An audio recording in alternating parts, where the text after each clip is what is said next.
Bonjour, c'est un nouveau numéro d'une histoire, une question.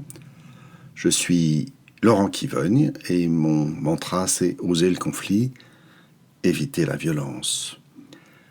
Je vous raconte à nouveau aujourd'hui une histoire tirée de ce recueil, L'oiseau tonnerre, et qui raconte une histoire qui est intitulée Femme sans peur contre les coups. Et ça commence dans une tribu des Hunkpapa, qu'on appelle aussi des Sioux. J'ai appris d'ailleurs à cette occasion que le mot Sioux était en fait un mot péjoratif qui signifie vipère. Donc les Hunkpapa, dirons-nous, avec un vieux chef qui s'était montré extrêmement courageux à la guerre, et notamment à la guerre contre les Crocs, qui étaient leurs ennemis familiers, j'allais dire, avec qui ils avaient sans cesse des guerres de territoire. Ce vieux chef avait 3 fils et une fille.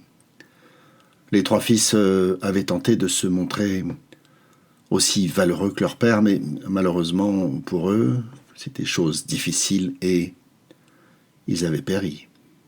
De sorte que le vieux chef n'avait plus que sa fille.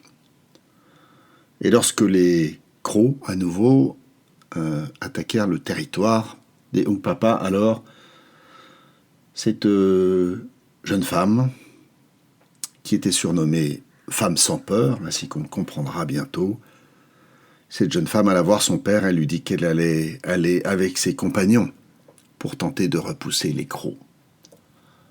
Le vieux chef pleura d'abord, de crainte de perdre son dernier enfant et de vieillir seul, sans le secours d'un de ses proches pour l'accompagner. Mais il lui dit, ta décision est prise, va, prends ma coiffe, prends mes armes et fais ce qu'il te semble bon. Elle avait de nombreux prétendants, j'ai oublié de mentionner ça, elle avait été maintes fois demandée en mariage, avec des cadeaux, des chevaux qu'on offrait à son père selon la coutume, mais elle avait toujours refusé. Parmi ceux-ci, il y avait Corne Rouge, qui avait maintes fois fait sa demande, en vain. Et parmi ses amoureux, il y avait Petit Aigle, qui lui n'avait jamais fait de demande et ne s'était jamais manifesté, car il était pauvre, il n'avait jamais eu l'occasion de s'illustrer, et il n'avait donc jamais trouvé le courage d'exprimer sa demande, ou plutôt estimait-il peut-être qu'elle serait de toute façon refusée. Et ils partirent donc, tous ensemble, ceux-là, plus d'autres, innombrables bien entendu, pour faire face aux Crocs. Elle confia les armes du frère aîné à Corne Rouge en lui disant « Tu compteras les coups pour mon frère ». Elle confia l'arc du cadet à Petit Aigle, en lui disant la même chose, et la massue du dernier à un troisième. Elle ne garda que le bâton à compter des coups. Peut-être qu'il faut que je précise ici qu'une tradition chez ces guerriers était de montrer des actes de bravoure avec un simple bâton sur le champ de bataille. Tuer un ennemi dans une embuscade avec un fusil ne compte pas. Un couard peut le faire. En revanche, s'avancer sans arme avec un simple bâton et donner un coup ou même une bourrade à un ennemi armé, voilà qui est un acte de vraie bravoure et qui mérite une plume sur la coiffe ou une entaille sur un bijou. Au premier assaut, Femme sans peur resta un peu à l'écart, encourageant ses compagnons.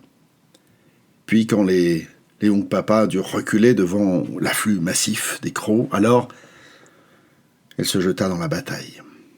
Et c'était pour ses compagnons d'armes une source de courage de voir cette femme se démener, munie d'un simple bâton. Si elle pouvait le faire, alors eux qui se disaient guerriers courageux, forcément ne pouvaient pas reculer. Malheureusement, ils durent reculer à nouveau devant les Crocs qui étaient plus nombreux, et dans cette retraite, le cheval de Femme sans peur s'écroula sous elle. Elle était trop fière pour appeler à l'aide, mais elle vit bien que Corne Rouge, dans sa fuite, fit semblant de ne pas la voir. Et alors, dans un nuage de poussière, dans la bataille, elle vit arriver Petit Aigle, qui descendit de cheval, lui dit de monter. Puis, alors qu'elle pensait qu'il allait lui-même monter en croupe, lui dire non, le cheval est blessé, il ne pourra pas nous porter tous les deux. Elle allait protester, mais il frappa le cheval à la course qui s'élança dans un train d'enfer.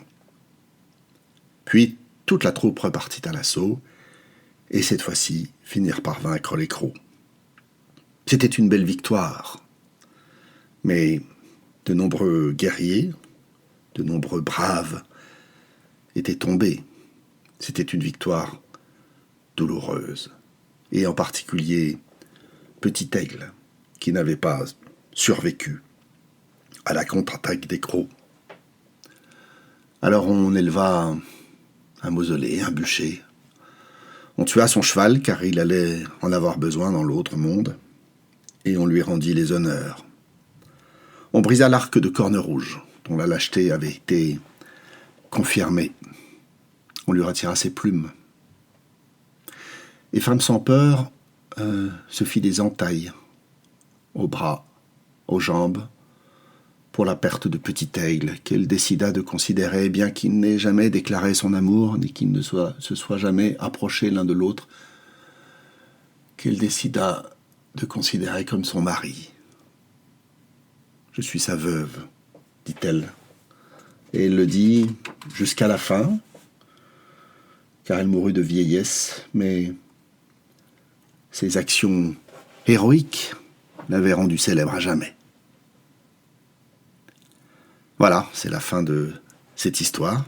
Si vous voulez réfléchir aux questions qu'elle vous fait venir, eh bien, mettez sur pause et on se retrouve de l'autre côté.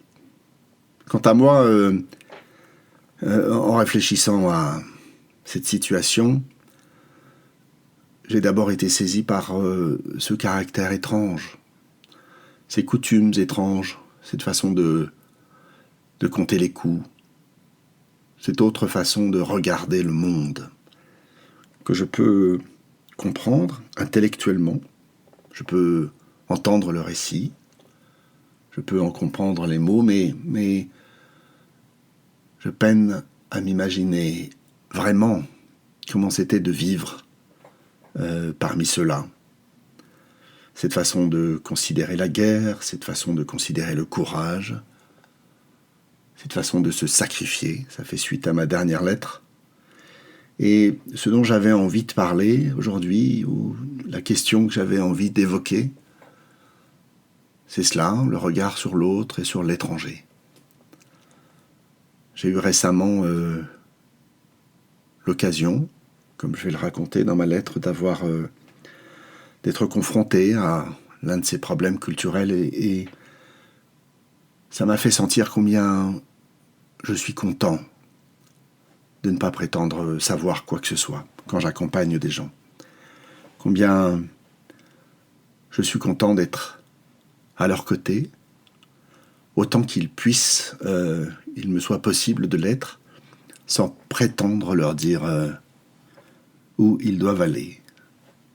Et la question que je me pose, c'est est-ce que ça ne vaut pas aussi pour ceux qui sont juste à côté de moi et dont je prétends comprendre la culture. Voilà, c'est la fin de ce numéro. Cliquez, partagez. À bientôt.